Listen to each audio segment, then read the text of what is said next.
আসসালামু আলাইকুম। আজকের এই বৃষ্টি স্নাত সকালে,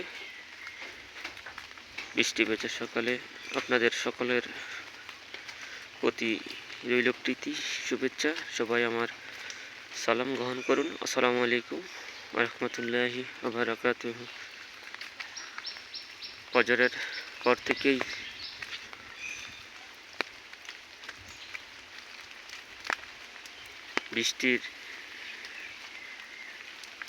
বৃষ্টিতে ভিজে ফজরের আজানের পর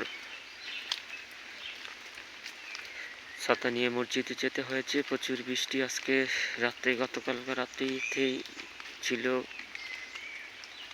হালকা ঘূর্ণিঝড়, হালকা বাতাস, প্রায় যেটাকে ঘূর্ণিঝড়ের মতো বলা যেতে পারে। গতকালকে রাত্রে হয়েছে, এখনও হালকা বাতাস রয়েছে। আপনাদেরকে দেখাচ্ছি এই যে বাতাসে গতকালকে রাত্রে কিন্তু বাতাসের গতিবেগ ছিল, এখন হয়তো কিছুটা কম।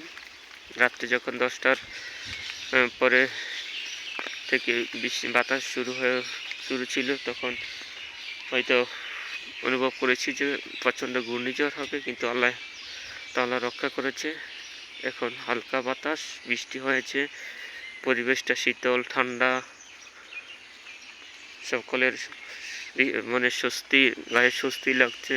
আজকের আকাশে সাদা কালো মেঘ উঠছে, আপনাদেরকে দেখাচ্ছি, দেখছেন। জানি না আজকে কার কার এলাকায় কোথায় কোথায় বৃষ্টি হয়েছে। আমার এলাকায় গতকালকে থেকেই বৃষ্টি।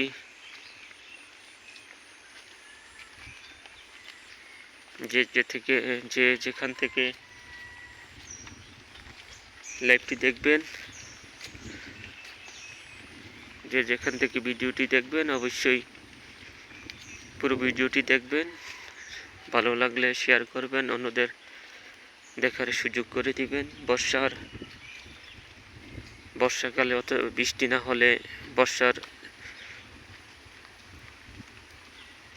শান্তি পাওয়া যায় না, বর্ষার সুখ নেই। বর্ষাকাল আসলেই বৃষ্টি অবশ্যই অনিবার্য, বৃষ্টি হবেই। এখনো খালে বিলে প্রচুর পানি। যারা চাষাবাদ করে তাদের, সেই কৃষকের জমিতে এখনো শ্যাওলা প্রচুর। কিছু কৃষক জমিতে শ্যাওলা পরিষ্কার করা শুরু করে দিয়েছে। আপনাদেরকে দেখাচ্ছি।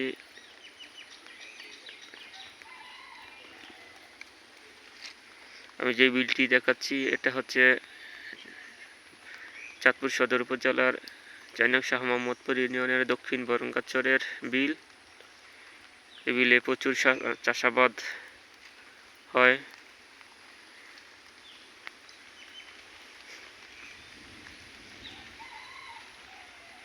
সকলের প্রতি আবারও বৃষ্টির ভেজা সকালের শুভেচ্ছা জানিয়ে সকলের সুস্বাস্থ্য ও দীর্ঘায়ু কামনা করে বিদায় নিচ্ছি। সকলে ভালো থাকবেন, পুরো ভিডিওটি দেখবেন।